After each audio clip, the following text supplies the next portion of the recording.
All right, we are live. This is Kerry Steller with MMA UK, and I am here interviewing a very good friend of mine, Raymond Ceballos. Raymond, how are you? I'm good, Carrie. How you doing? Good. Raymond's a professional fighter. I want everybody to know a little bit about you and why we're interviewing. We're going through a lot of tough times, and being that you are a pro fighter and you have a really very amazing backstory, I feel like the whole world should be able to hear it, and maybe people will get a little perspective out of it. So take the floor. Yeah, well, I'm going to make my pro debut. That's what I was actually waiting for this year, is actually to make my pro debut before everything happened. I can't wait to get back and actually make my pro debut. Would be awesome. But yeah, but what exactly part of the past would you like to hear? I've been around. Well, I want your perspective on everything that's going on. You have a lot of you know, I, I don't see as much racial tension as I do the tension between the people and the police. And you have family members that are police officers, correct? Yes, Okay. my uncle's a detective now, and I have a cousin that's a police officer, and my father's a retired correctional officer in Rikers Island. Okay. So what I want you to do is basically run down what you had posted the other day that I had shared. So you can tell people your experience in both dealing with the law itself, having family members and friends in law enforcement, and how your experience has shaped your life. Well, growing up with cops was different because I was actually a pretty bad kid. I didn't do good in school. I was always hanging out with the wrong crowd. I always chose the opposite of what my father actually always recommended I do. So I was always at battles with him, law enforcement versus me, which is the opposite. But I never was mistreated by a police officer. I always grew up. When I did make a mistake, I got caught, and I pulled out my PBA card real fast Mm. to lessen the heat, lessen the hit I would get. And I spoke well for myself. I was always taught to have manners as soon as the police officer came and confronted me. So I always knew how to speak, and even if I was wrong, I always got dealt with correctly. So I never had a bad altercation with a cop. I've seen it. I've seen it firsthand from dealing with other people, and I've seen it right in front of me, but I just never felt it. And I believe a lot of people take advantage of that. Like having loved ones as cops is easy to say, like, oh, not all cops are bad. Well, that doesn't deal with the problem. Not all cops are bad, but there are a lot of bad ones. That doesn't deal with the problem if you keep saying that. Mm. We have to deal with a gang mentality. Now everyone's part of a gang. In every way, I think one of the biggest mistakes I made when I was younger was joining a wrong gang. And I'm 100% positive people were like, well, not all of them are bad, but some of those gang members are. Yeah. Everyone is in a gang in their respected groups as individuals. We go to work, we use certain jargons with different individuals, we have different lingos with other people and different experiences that we have. So we're all part of gangs. That what happens is no one actually confronts each other in their own gang. I've done security also in big clubs, and I used to see security guards take advantage. And from it turned into escorting someone out to kicking his ass the whole way through and throwing him out. And of course, you don't say anything because you don't want to lose your job and you don't want to be the snitch. Mm. But that's in security and that's in the gang world. If we're going to have police officers say they're at a higher standard, we have to keep them to that higher standard instead Absolutely. of instead of acting like the gang members that I know where snitches get stitches. Now Mm. you're just doing the same thing in the opposite way. Now you have cops saying, "Well, snitches get stitches." Well, Yes. then you're fighting fire. We're fighting fire with fire, not with intelligence. So when police officers police themselves, we'll have a big difference and better training. A lot of cops are scared. Like I've dealt first in being in the jiu-jitsu community and the MMA community. You meet a lot of officers, a lot of good ones that come in to try to enhance their training because they don't want to be scared on the street. They Mm. don't want to use their gun first, so they get the extra training. But that's not enforced in the police academy. So Is to get that extended training. it I should. recently it should be 1000%. I went to the Philippines in February and I got to teach the police academy over there, and they allowed me to do some jiu-jitsu and self-defense techniques, and they had no clue what they were doing. Mm. But they took the time to do it. How many cops are over here doing that? How many cops are actually trying to learn how to incapacitate a person properly Yeah. and keep him alive? Yeah. You know, a jujitsu 101 is you let go of that choke after a couple seconds. Yeah. You don't hold on to it for a long period of time because he can die. And that's a blue belt can tell you that. Yeah.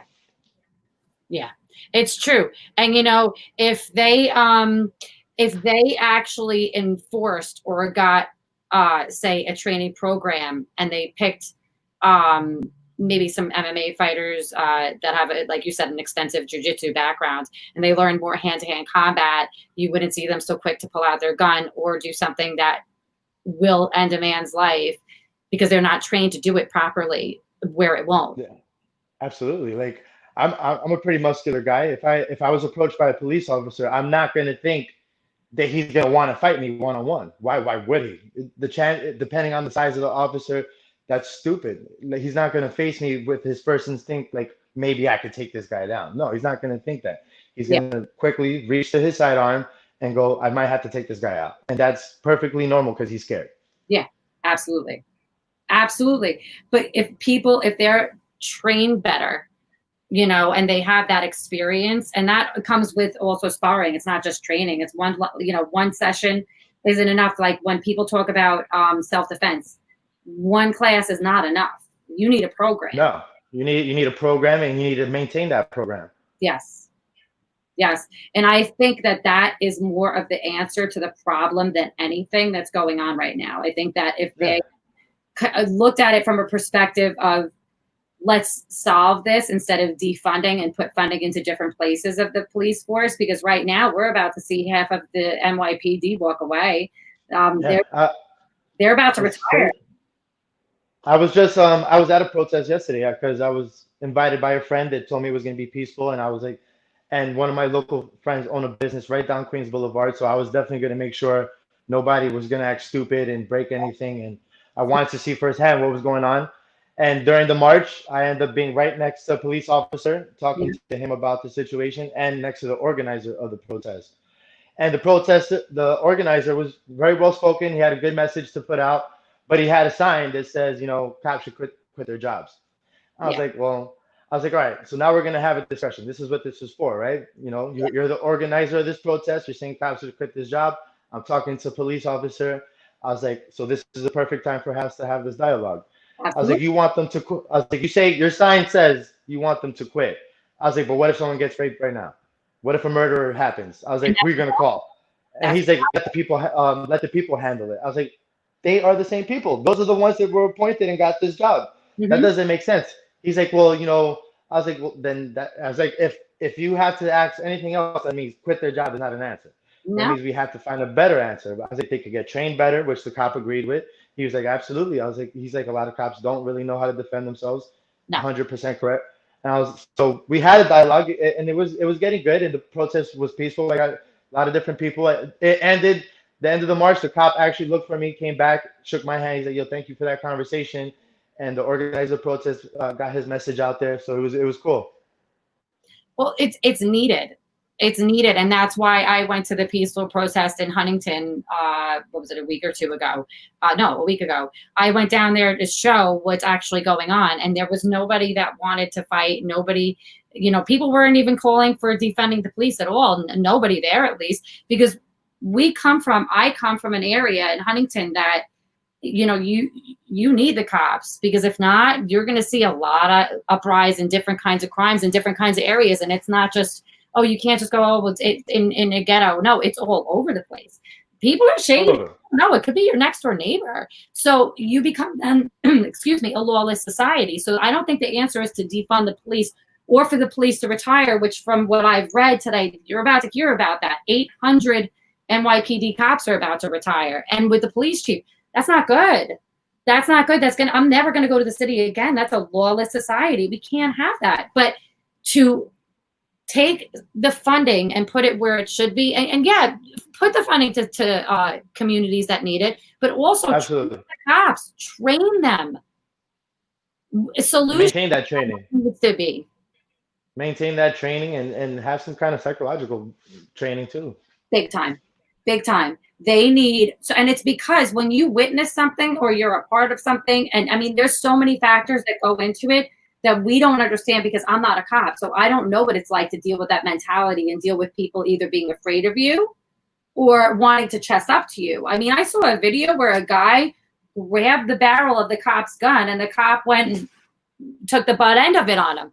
You can't do that. In what society are we in that people think that's okay? I mean, look, the cop didn't shoot him, thank God, but you can't grab a cop's gun. So people need to know what they can and can't do. Like you were saying, you have to be respectful, but also cops need an absolute overhaul in how they do things. And they do need to police each other, because if they policed each other, there wouldn't be the problems going on that are going on. I mean, the man that killed George Floyd, I can't remember his name, but he had a crazy record of police brutality. Why had that man still have a job? I have no idea. No business. And no one's thinking clearly. Watched are a problem too. You can't be a bystander as a police officer, then you're just a part of the problem. Being a bystander is not a good thing either. No. Evil prevails when good men do nothing. Thank you. So I think the answer then lies the training of police officers and the retraining, more so to speak, than the training, because if they just adding martial art, I like the Gracies have a great system of training the police officers they're with, and you can see a huge difference. So I just honestly, it sounds very tacky to say, but adding martial arts to regular everyday life makes a huge difference. Just adding jiu-jitsu to the police academies program and maintaining that program, they would be a lot more efficient police officers. Absolutely. I did. I just got done with my training session an hour ago.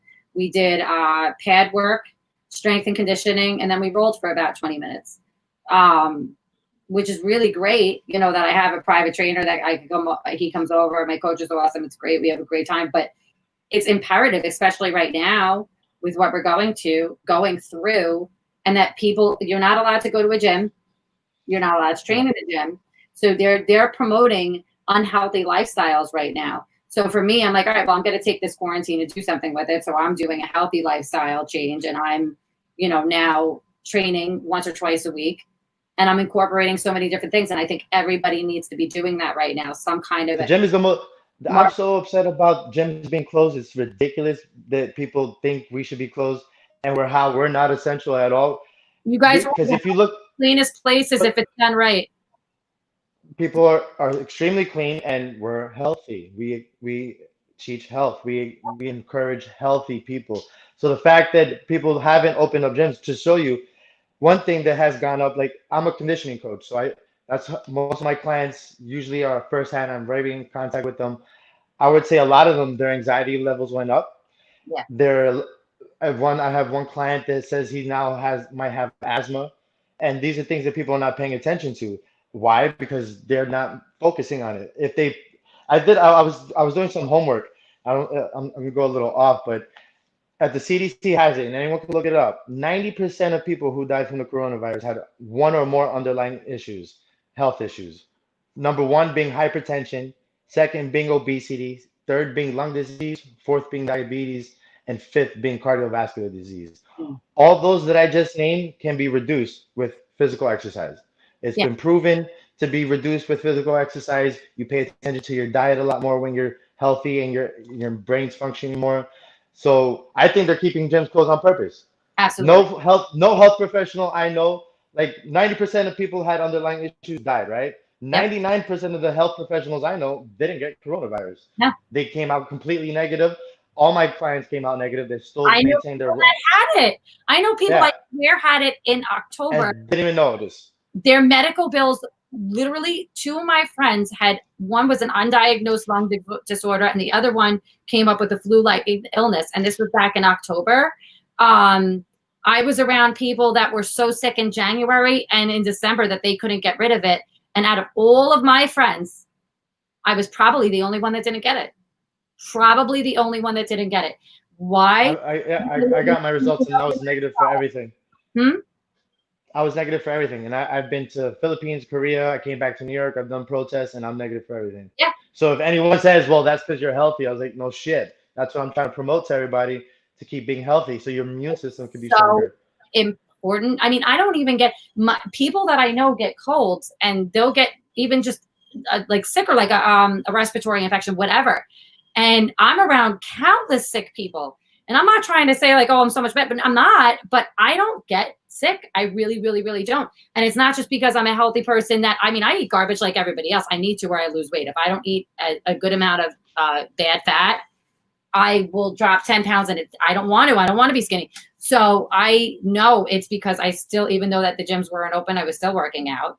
I'm all about medicinal things that the government doesn't promote, medicinal mushrooms. This is like the last bit of today's.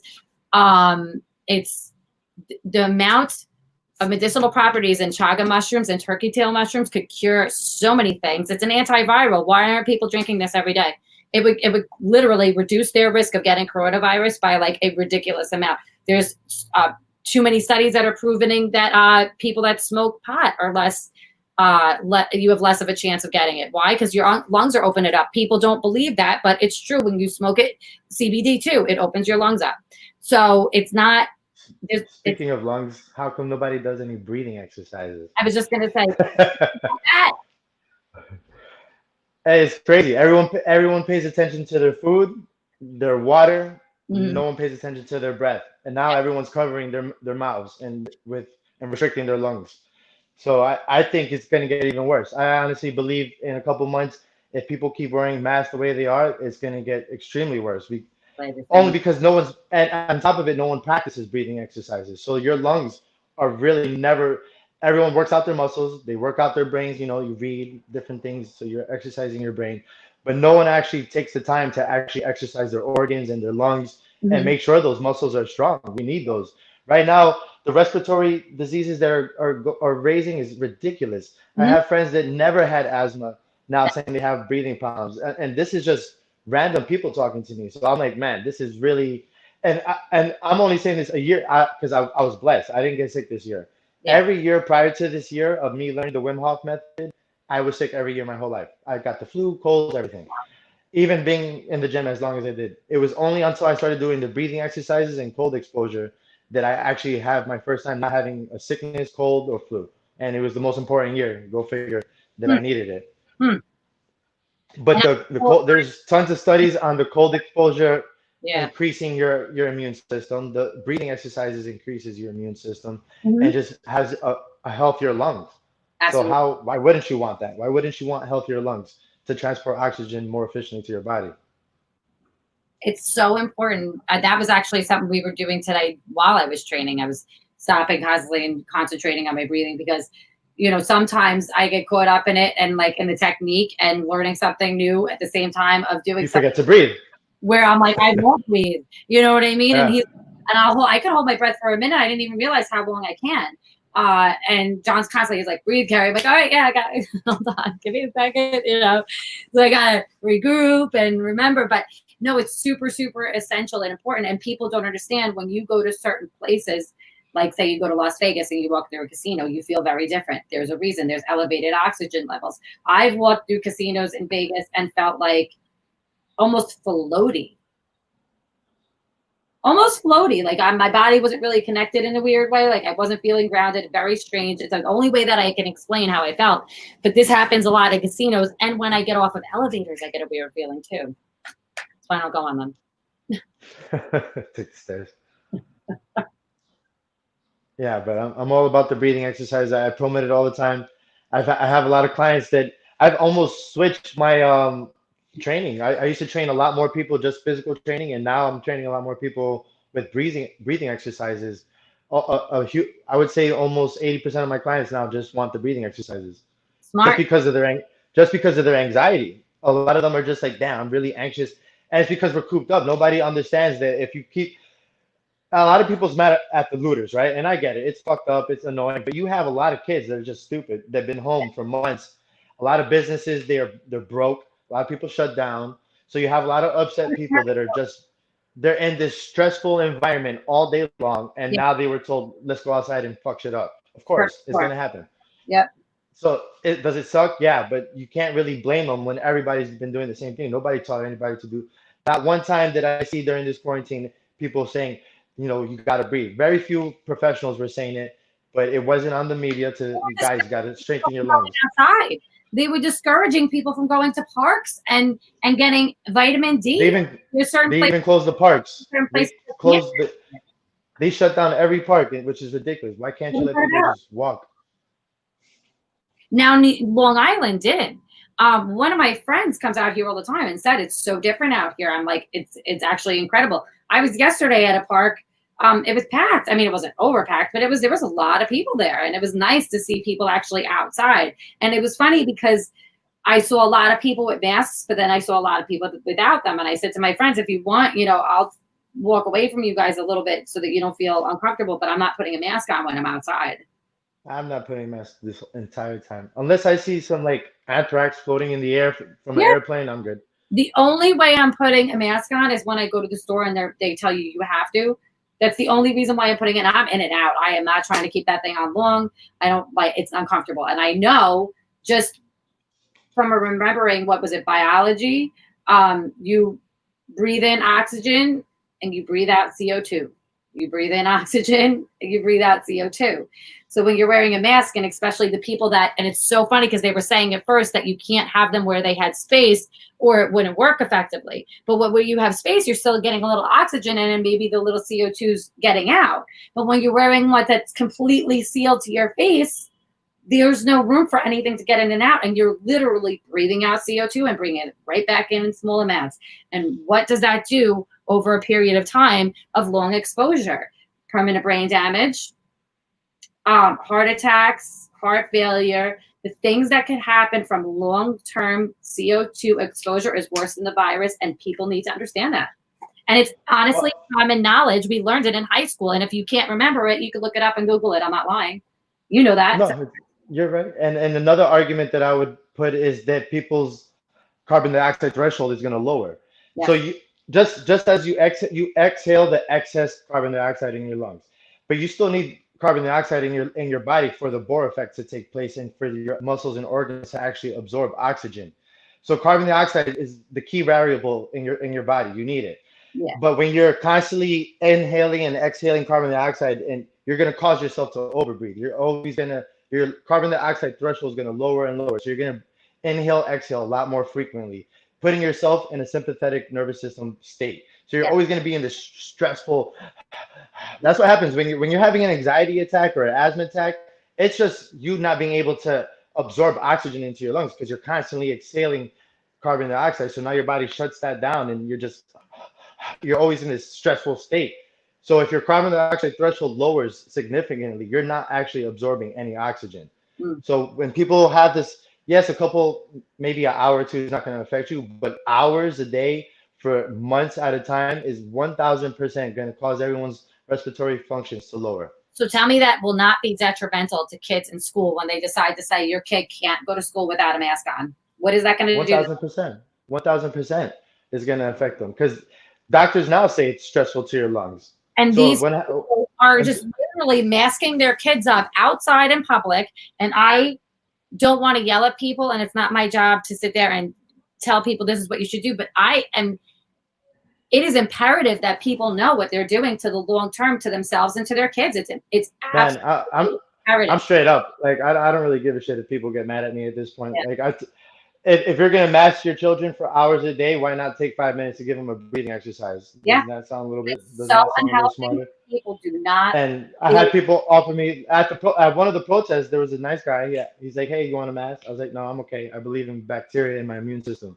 And he's like, Thank "What?" you. I said it yesterday. It's even good and, bacteria, and I have a very healthy immune and system that's fought things off for 41 years. I was like, 41 years. bacteria is not gonna disappear. I was like, if anyone knows, bacteria is inside of us. It's around us.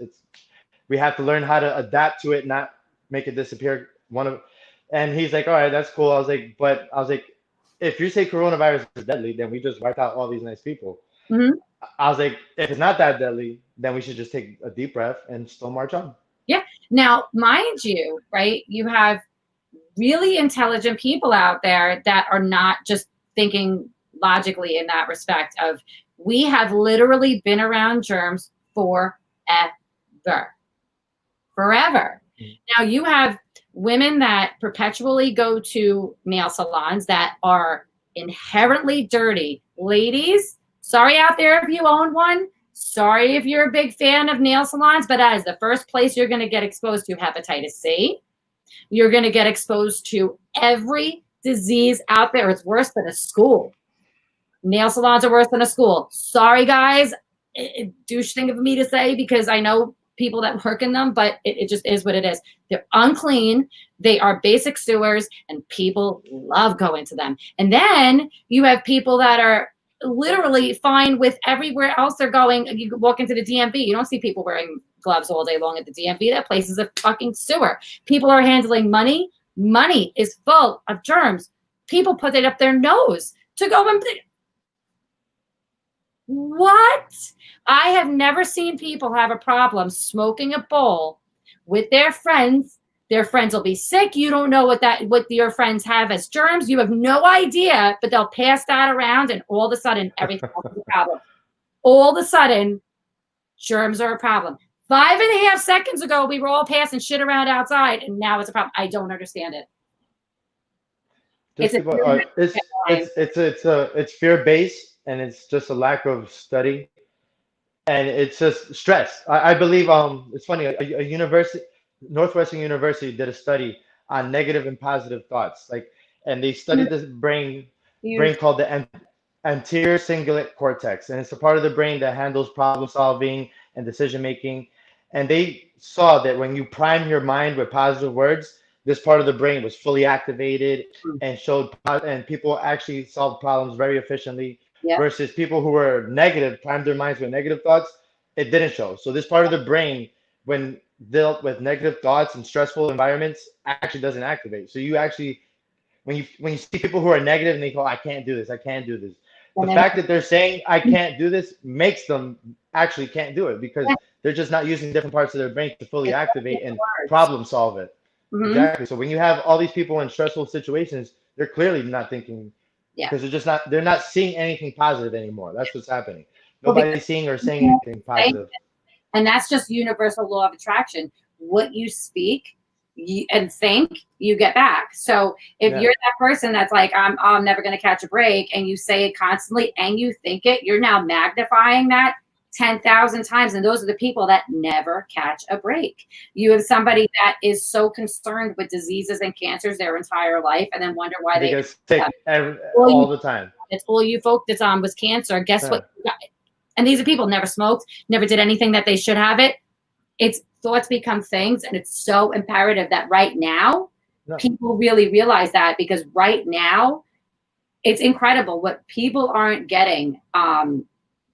Critical in the time that we're in. If you want to see a change, you need to make it, but not just in your mind, with your words, because everything that people just don't realize, the negative shit that they're saying, they're going to get it right back. It's just... Yeah. Well, if you look at it, a lot of people were scared of the coronavirus, and they actually, before they even got sick, a lot of people were saying, damn, if I get it, I'm not going to make it. Yep. Because they don't believe, well, one, they're not healthy. If anyone who said, oh, damn, if I catch that shit, I'll probably die, you're not living a healthy life, so you already know that. So you know you've been making mistakes. Yeah. And then if you believe in anything of the placebo effect, you just primed your body to not be able to handle that shit if you do get it. So before this even affected people, people were like, damn, if I can't get that because I'll get so sick. You just primed yourself to potentially get worse if you actually did get sick. Yeah. Versus someone like me who was like, damn, that shit is not even going to affect me. If it does, I probably won't even notice it. That's what I said the second it came out. When I did my test results, everything was negative. Yeah. I actually said immediately, I know myself, I'm not going to get it. I'm extremely healthy. And that's what you got to say. You got to say, and then you got to match it with your actions. Eat some healthy food, exercise, and you'll match actions with words, and it'll come true. Absolutely. And people don't really, it's not, and that's actually not taught enough. And I think that's why most people don't realize how important that is and how actually functional that is in your real life and every day. It's so important, but they don't teach that in school. They'll teach you stuff that you're never going to use again, right? But they don't teach you that what you put out there, you're going to get back. And ultimately that if you sit there and you, like you said, you think negative and you talk negative and you get negative actions and reactions from it because your actions aren't matching what you're saying so much, but they don't want it to, you're not going to get taught that. You're not going to get taught that. We are literally taught from when we go to school to when we graduate that that's how you're supposed to live. Is it like a 9 to 5 or like a 7 to whatever? You're literally supposed to do that every day, Monday through Friday. And they added Saturday and Sunday in, where back in the day, people took off on the weekends. I refuse. If I work on the weekends, it's one person per day and that's it. I don't. And if I do it on Sundays, I'm giving away the service. I'm not charging the person. I feel like I'm doing, a good deed and I'm giving back. And that's my way of, working on a Sunday and getting away with it. Better than me. If I wake up on a Sunday, I'm charging you double. No, if I'm waking up on Sunday, I'm trying to give away my service. So I have a weird way of looking at things, but I feel like that's when I get nice. Back anyway. It's like you're doing a service to people. That goes into a spiritual realm of everything. So for me, everything that I'm doing during this time, I took this whole thing as like a positive, and I was like, all right, well, I'm not gonna. There's really so much negative out there. It doesn't take much to fall into it. So, let me concentrate on doing good things. And when I decided to start working again, and I did, decided to start doing hair again because looking good is very important for your mental health. Oh yeah, I know a ton of people who are upset just because they can't get a haircut. They're like, "Fuck, man, I feel fucked up." They really feel fucked up because they can't get a haircut. Yeah, you got to look good to feel good sometimes. So it's not just for your physicality; it's for your mental health. And mental health, yeah, that's why I said, what, I'm going to start doing hair. And I have told people, you can't social distance doing hair. You can't; it's physically impossible. But I have disposable masks, so I bring them, and I said, if you want me to wear one, you're going to have to wear one. But we do it outside. So it's safe. I can't wait to get a fresh shave. Shout out to LIC Tensorio, my friend. Can't wait for his barbershop to open. He's gonna have a line. He should. Just because a lot of men, they feel better. Like, wait. You do. Speaking as a man with a beard, if I let my stuff go for a couple of days, I feel like a savage. I feel people look at me weird. I feel like I'm scruffy. It just doesn't feel right. So getting a clean shave is important. Keeping your physical and mental hygiene is important. It's imperative. So that's why I feel like we're so big on not opening up hair salons and barbershops and nail salons. Nail salons, I get that, I have to be honest. And then you look at the news and you see they're all have their hair cut. They all have fresh haircut and color. Okay, so it's okay for you, but it's not okay for me. So do as I say, not as I do. Fuck you. Exactly. That's what I said. So I said, fuck the man, I'm going back to work. And let me tell you something. I've had people contact me to get their hair done that I was like, listen, this is in writing. Just mind you, this is in writing. So if you try to dye me out, you're coming down with me. Oh yeah, text is binding in court. So yeah. I'm not stupid. I've actually pulled that out on people a lot lately. No. We're making this is going to be dotting my I's and crossing my T's.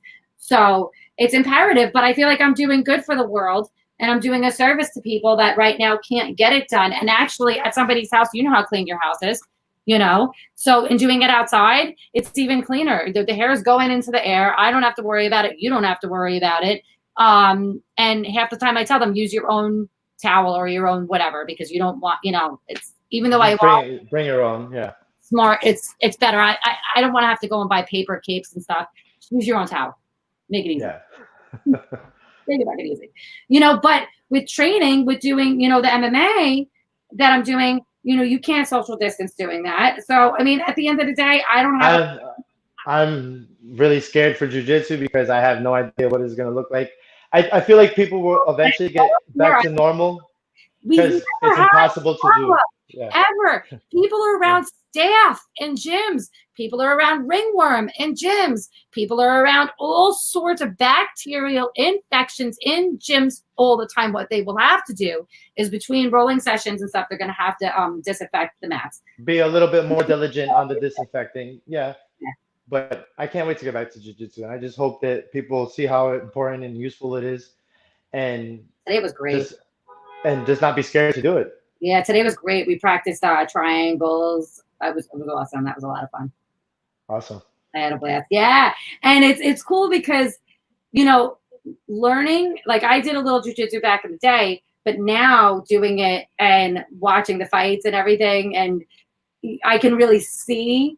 But it's funny because like while I'm doing when he's training and we're rolling, and he's like, all right, so adjust this position, and within seconds I could see where exactly I need to adjust in my hips and stuff. So it's really wild how you could pick up on it really fast if your brain is open. And I mean, but again, I did it a long time ago, so I kind of had a little bit of a pedigree in it. At least the knowledge was there. But then I saw how, like say Nate Diaz was able to do a triangle and not have to use his hands. Well, that's He his body and the triangle instead of having an isosceles, it was it was wild. Now that I learned the method behind it, and people need to really, I think everybody in the world right now should be taking an MMA course of some sort. No, MMA, you gotta learn it all. You gotta learn how to defend yourself with your hands. You gotta learn how to kick somebody. All of it. It's imperative, especially for females. Right now, every female should learn how to defend themselves, because if we lose cops, you're living in a society. I was just about to say, if women don't think they should fear when cops leave, they should, and they should definitely learn self-defense just to protect themselves or protect someone they know. Oh, A lot of situations happen.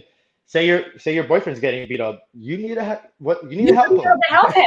Now, you can help him. Absolutely. An untrained person, and I said this, I can fight an untrained guy that's like, maybe a little bit taller than me and not too heavy. But now I'm absolutely trained.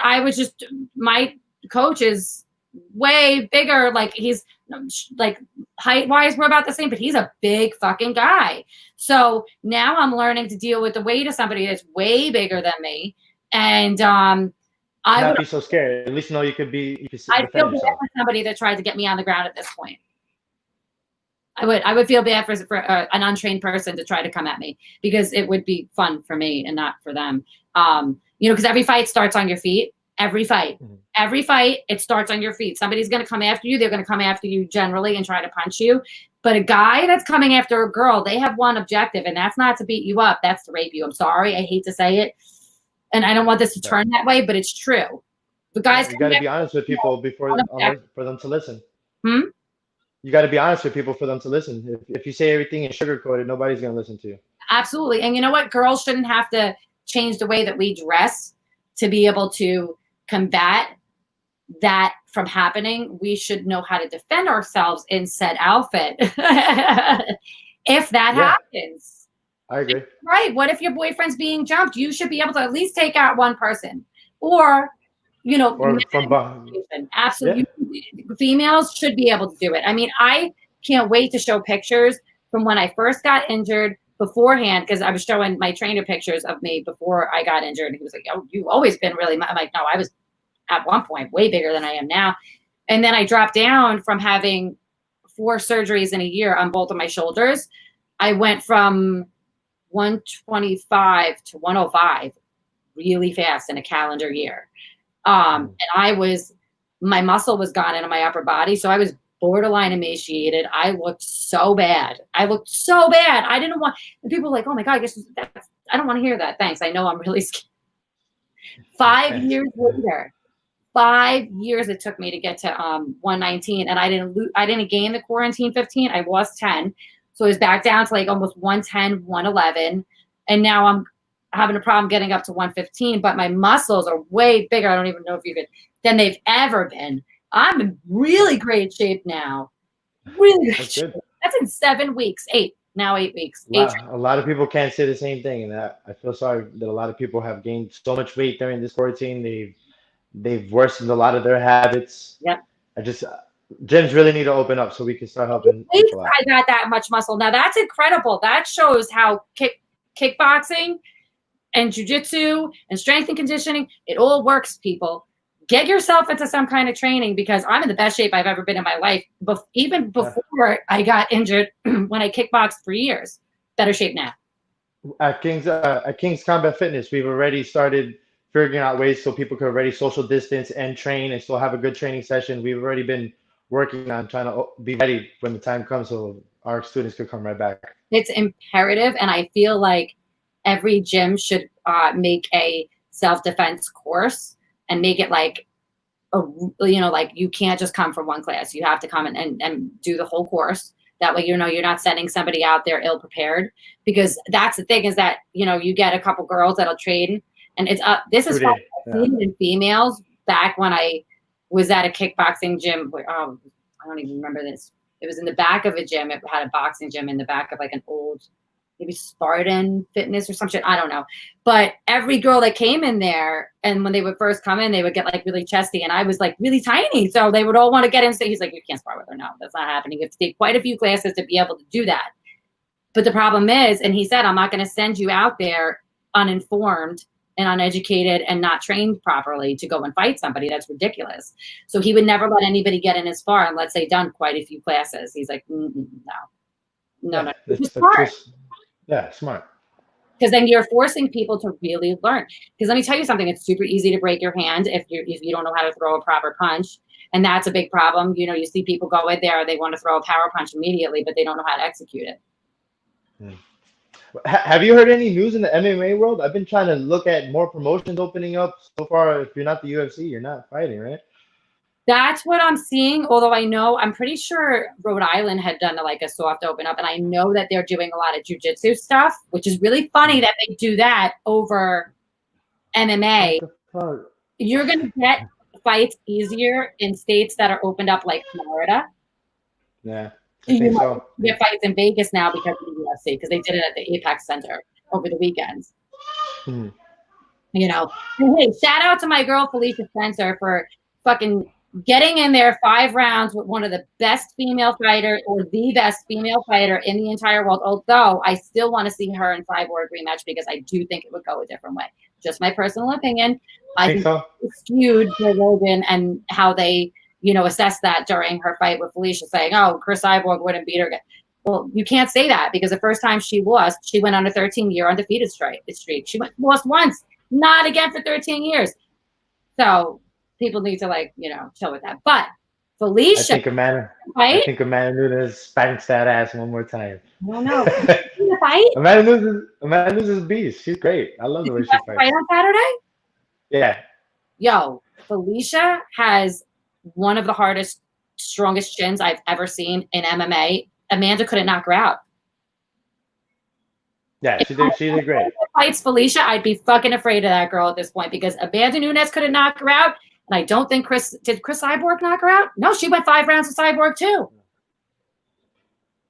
Yeah, she has a chance. I think with her, another couple fights, and if Amanda Nunes doesn't retire because of being a mom, they'll be able to fight again. You can learn from things, so you never know. I mean, but she's got you're gonna have to be a real good striker to get in there with Amanda Nunes. I would really like to see her and Valentina fight again, because that was, to me, one of the closest fights for Amanda. Yeah, Valentina. Yeah. Also, that was definitely a great fight.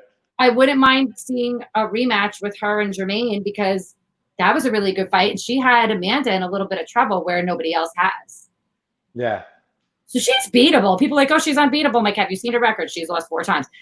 But she's no, she's not undefeated, but she just fights. I like the way she fights, and I like her progression. She learns, so she's definitely a tough fighter. And you know what I think gets people too? Watching it, and I just sat there and really watched more of her. I've seen Felicia fight so many times, so I really wanted to watch her method of where Amanda Nunes goes in a fight immediately, and how you could see the opponent almost fade or crumble. She comes at you smiling the entire time. She does not stop. She doesn't stop. Amanda Nunes was smirking at her the entire time. I might be afraid if somebody's coming after me smiling. She had the whole time. That's how you know she. That's how you know she loves it. And that can be very, very intimidating. And if you remember, Conor McGregor used to come out like that, and people were intimidated when they would get in the cage with him at first too. So there's something to be said for that. Yeah, it shows you're confident, and it shows that you're gonna come forward. You love it. So yeah. I that was watching her. So because I got to watch her mix it up with the takedowns and stuff too, which you don't get to see often, because most of the time she's beating you on your feet in 5 seconds.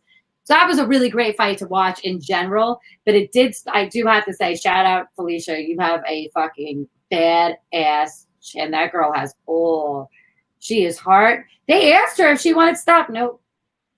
Nope. I was like, she had every opportunity to throw the towel in, but you're never going to see a fighter throw the towel in. Their corner's got to do it for them. Yeah, no. You know? Oh, man, that was just amazing. But, so yeah, what else do you want to talk about? Because we got about 15 minutes left. What else do you got going on? I know you've been having your friends out in the city with one of your friends with their stores. So shout out your friend in the store. Oh, LIC Tensorial, Luis Bolanos. Yeah. Well, he's on Steinway. Thankfully, it was a nice, peaceful protest. We just stood in front. You know, we went out to local businesses and told them we're going to be outside and we're going to watch our shop. And if they needed help, we wouldn't be too far. And we just let them go by. And the protesters were fine. We watched our shop, well, his shop, and then we ended the night with a drink. So it was pretty good. We got to see we got to see, you know, a lot of people were saying there was looters, a lot of. So I wanted to see firsthand what was all this shit about. Yes, there were looters.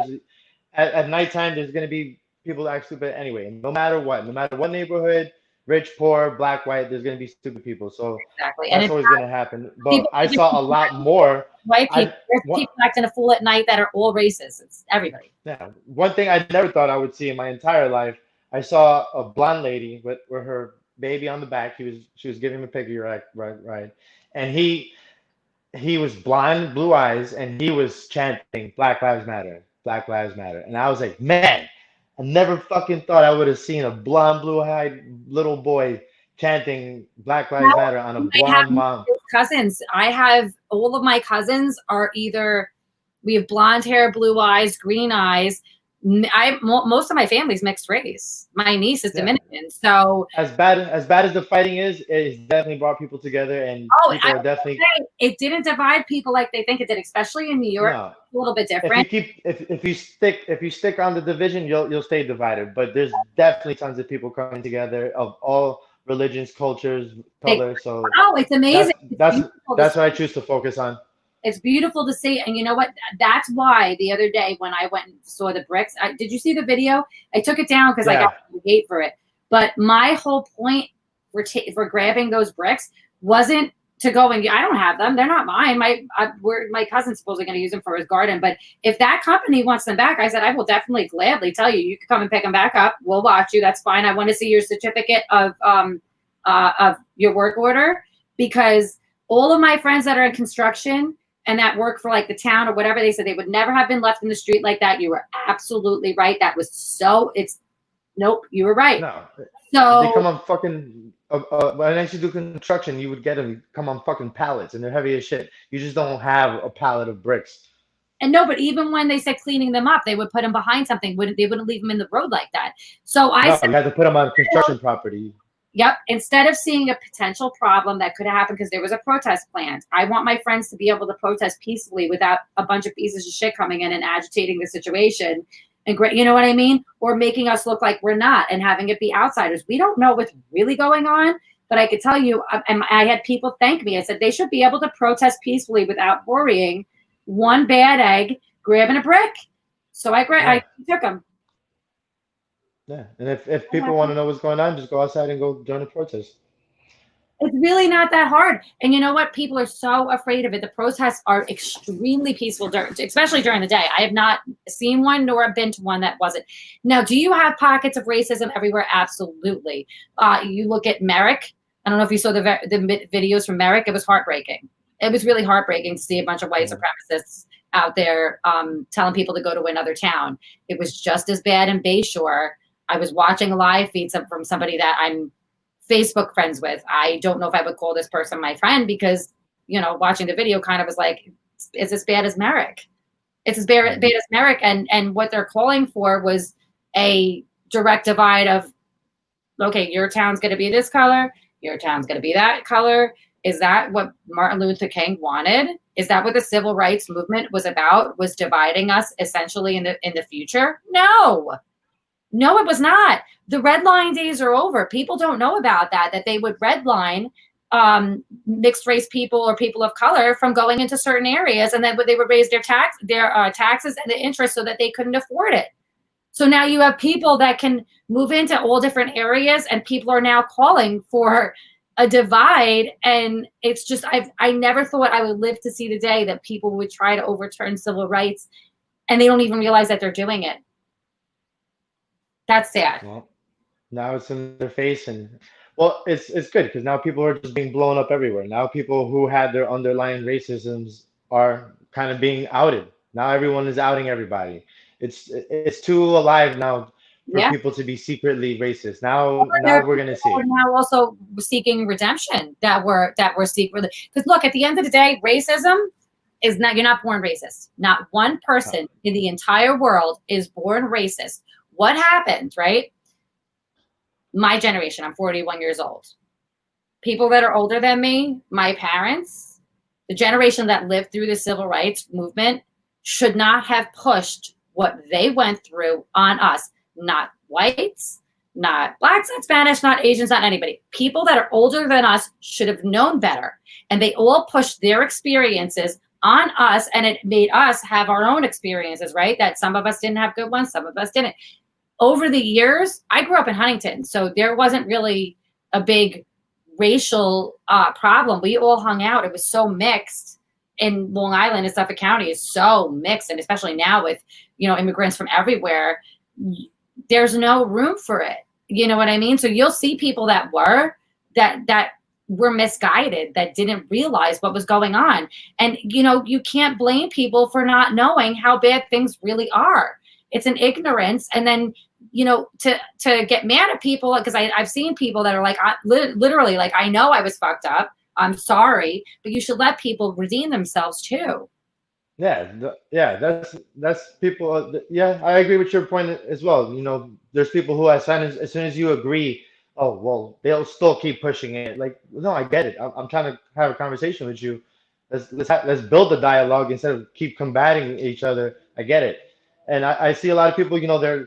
There was a cop yesterday trying to talk to me, and people were so like, I'm like, yo, this guy's actually trying to talk, and he's kind of agreeing with us. How about you have a conversation Yeah. instead of being disrespectful to another man's face? At the end of the day, if he takes off his uniform, he looks just like anyone in the crowd. So how can you say that? Supposedly, I mean, not supposedly, it happened. I haven't read it. I don't know exactly how the whole thing went down. There was a domestic violence case last night in Northport, which is a town over for me, one town over. And the kid that came out apparently pointed his gun at the police and wouldn't. They kept on telling him to put your gun down, and he wouldn't, and they shot him and killed him. Is it awful? Absolutely. Could they shot him in the leg? Yep. But I Yeah. wasn't there, so I don't know how heated it got and what was the domestic violence called on. Was he going to kill someone in the house? You know what I mean? We don't know the whole story. And I had that happen to one of my friends, by the way. When I was younger, my sister's friend, I was friendly with her, but it was really my sister's friend, got killed by her boyfriend, shot. That was one town over, or actually, no, not even now. Like, it's like a half town over from where I am now. And she was 18. Had the cops been called and knew that he was about to come out with a gun, I don't think anybody would have been crying about him being killed in the street. I'm sorry. Yeah. People would have been, thank you. Our friend wouldn't be dead anymore. This happens. Like, that shit really happens. So right now you have a bunch of people that people need to educate themselves and need to, like you said, listen, at this point, we all know there's some fucked up cops and there's some good ones, but you just everybody needs to really take that into consideration and take into consideration that there's good and bad people too. So if we get rid of the cops, you're going to have a lawless society. But if we don't And reform, start holding each other accountable. Like I went to the pro. everybody needs to. You are your brothers and sisters' keeper, and that's huge. Yeah. I went to the protest, making sure that the protesters were going to be in line. I told my boy that. I was like, listen, I'm going to come over here. I'm going to see what's going on. I was like, but if I see anyone fucking a local business up, I'm going to act right. And I was like, that's what the cops should do to each other too. Let's all within our own groups, like, Yes. yo, you're fucked up. You're fucked up. And then come together and be like, all right, cool. He was fucked up. And I know it. Let's talk about it. Let's deal with it now. Instead of, Sure. oh no, they're fucked up. They're fucked up. All right, now everyone's fucked up, but you're not dealing with any issues. No one's having a conversation. No one's outing each other when they're wrong. So when people start holding each other for accountability in every circle, not just the police department, but in every circle, then we can move on and learn. And then the problem also is you have people that say they want to have dialogue, but then they're not letting you explain your point. And when you do, it's just not. No, yeah, I had that happen. I've seen that too. I see that as well. I had one of my friends who like kind of took a shot at me. He might be watching right now this morning when I said I'm going to leave New York, and he's like, "Oh, don't come to New Jersey." Well, because he's not a fan of me, but that's all right. You're still watching. Thank you. But my whole point is that when we tried to have a dialogue about it, anything I said, nothing was okay.